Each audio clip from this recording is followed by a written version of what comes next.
Hi, my name is Usman. I'm an architectural photographer at Sonder Creative, and recently I bought the new GoPro Hero 6. I really like this camera. I love the footage coming from this camera, and on paper the specs are great. It shoots 1080p at 240 frames per second and 4K up to 60 frames per second. So it means that you can get that really dramatic slow-mo footage, or if you are exporting in 60 frames, then you're going to get this really smooth looking video. The problem with the GoPro is that when you're shooting at 4K 60 frames per second, like I want to do, there's no built-in stabilization. There's no digital stabilization and there's no optical stabilization. So to correct that, a company called Feiyu sent me their gimbal. This is the Feiyu G5. This has been specifically designed for the GoPro camera, and I want to test this gimbal out. I also want to do a mini review on the GoPro, so I'm going to go out, take some footage with both the gimbal and the GoPro combined and see what kind of results we get.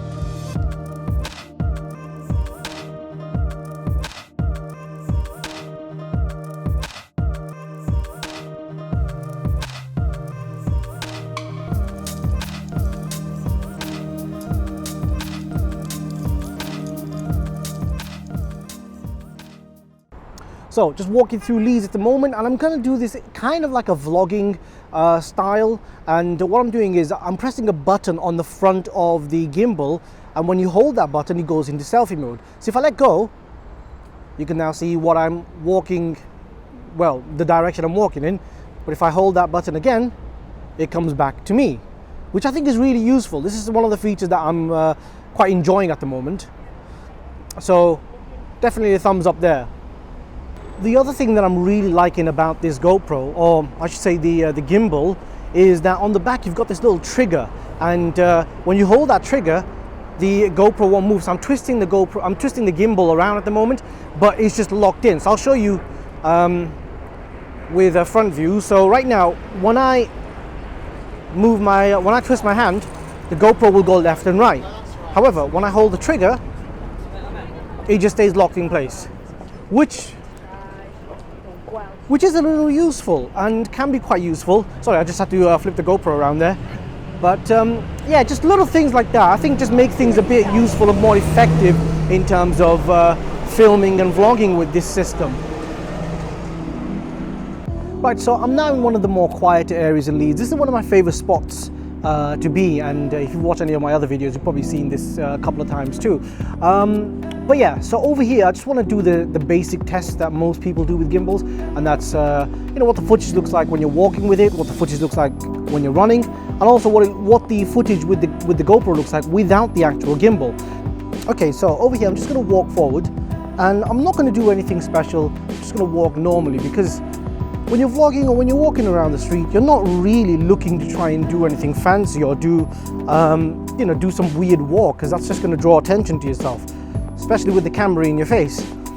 But this way, I'm just walking normally, and this is what the gimbal looks like. This is how he stabilizes the footage. And this is what the gimbal looks like when you don't have any stabilization switched on. So this is just me walking with the GoPro, no stabilization, handheld, and again, walking at the same pace. And this is what the stabilization looks like. Well, not stabilization, this is what the footage looks like. Now, if I start running with the GoPro, this is what the footage looks like. And now we're going to take the same footage again, but this time running with the gimbal switched on. And I'm actually running faster with the gimbal, and it's still more stable.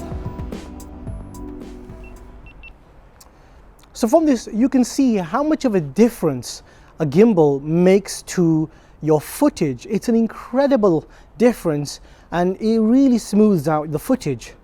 The GoPro does have a few issues in terms of the quality of the video that you're getting, but pairing it with something like this just elevates the quality so much, and it just takes it to another level. So far, I'm very pleased with how the G5 works, and I think that overall it's actually really good. Okay, so there is one other thing that I love about having this GoPro on a gimbal, or any camera on a gimbal for that matter, and that is you can do either handheld time lapses, or you can just put the gimbal down, because this is pretty stable when you just put it on a level ground, and you can just do a time lapse. It's so straightforward. But the other thing that I really love about this combination is that you can do hyperlapses. And hyperlapses with this system is so easy. I can just walk around Leeds city centre and just hold this at waist level and we'll just capture everything. Absolutely love that.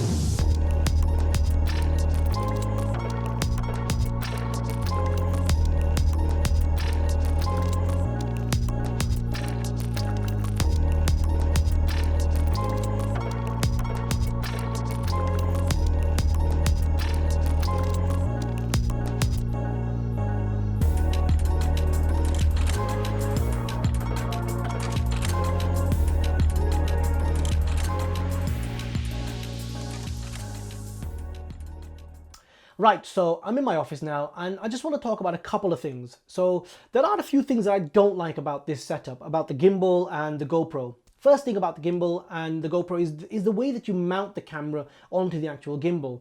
You have to, you know, there's this bar that runs across and you have to screw it in, and it's just a little bit finicky, a little bit tricky. Chances are I'm probably going to lose one of those screws. I know that Feiyu Tech do send you a couple of spares with the gimbal, but even still, it's just one of those things that I need to look out for. And also, in my short time that I've been using this system, I've already scratched up my GoPro because of the way that it mounts. And the other thing is, because of the way that you mount, you are always blocking off one side or the other, so you either can't charge your GoPro or you can't use one of the buttons. Just not ideal. I know that, you know, this is probably the best method that they could come up with, considering the fact that the GoPro mount is a proprietary mount and they probably need a license to use that. But even still, I'm not too pleased with the way that you mount it. And the other thing is, you can't use this gimbal with your smartphone or anything to that extent. And I would have liked to have seen an adapter or something that you can use to convert it and use your smartphone on this, just making it an all-round gimbal for smaller action cams and smartphone devices. Just one of those things. Really nitpicking there, but still. I mean, I know that this is specifically designed for the GoPro and is not meant for any other device, but still, just one of those things I would have liked to have seen. And about the GoPro, I know that earlier on in this video I talked about how I really like the footage from this camera, and I really do. During the day, as soon as you start shooting in slightly low light, if you bump up the ISO to ISO 400, the footage becomes a little bit unusable. Indoors, when my phone is completely fine, in brightly lit rooms, my phone is completely fine. I'm not getting bad noisy footage or noisy pictures from my smartphone, but I am getting really noisy footage from the GoPro, like really noisy. It's surprising as to how bad the actual noise is in this camera. And the other thing is, my GoPro, again, I've only had it for a short period of time, but in that short period of time, it's already crashed a few times. The battery would get really hot. Just whilst I was doing this video, actually, my GoPro crashed and it started overheating. I had to take the battery out, put it back in, and when I put it back in, I'd lost about 60% of the battery life just in those like minute or two. So it really does cause a bit of a battery drain. I don't know what it is that GoPro have done that's causing this, but it's a little bit sad to see that GoPro, a company that used to make some incredible devices, are now making devices that aren't as good as what they used to be in terms of reliability and usability. So just a little bit sad in that sense. Overall, I do think this is a fantastic system. I really do. I know that I've got some gripes, but the footage you get from it, the capabilities you have using the system are incredible. I even tried doing long exposures with this system, and I was actually able to get a couple of long exposures done handheld, which I'm very surprised about. I also did a bunch of handheld time lapses with this system, and I am really impressed with the results that I got with this. Obviously, looking at the footage that I produced, they're not perfectly stable, they're not perfectly stabilized, it's not cinematic grade, and the reason for that is because there's obviously a technique involved when it comes to using this kind of system. You can't just shake it around and expect it to get perfect footage. You have to use certain techniques, and you may need to stabilize it in post, but the point is this gets you to a stage where it's much easier to get that really smooth cinematic grade footage. And the other thing I want to mention is that with a gimbal, it's not just about smooth footage. You can do so much more with it. It expands your capabilities far beyond what you can do with like a Joby tripod or something like that. You can do hyperlapses, time lapses, you can do long exposures, and the creative possibilities with just this one gimbal are immense. And that's the thing that I really want to stress. And it's one of those things that I really enjoyed doing with this setup. So overall, I'd say the G5 is a fantastic gimbal. The GoPro camera, yes, it's good. It's got a few major flaws, which I hope that GoPro can fix with a firmware update or something. I hope that it is a software issue and it's not something, it's not more of a hardware issue. But if they fix those issues, then I think that this could be a fantastic little setup. Anyway, I hope you enjoyed watching my video. Thank you so much for taking the time. If you have any comments or suggestions, please leave them below. Let me know if you've bought a gimbal or if you've used one before. Have you bought the GoPro Hero 6? What are your thoughts on that camera? Get in touch, subscribe, hit the like button. I'd really appreciate if you guys would share my video as well. And I will see you guys in the next video. Thank you.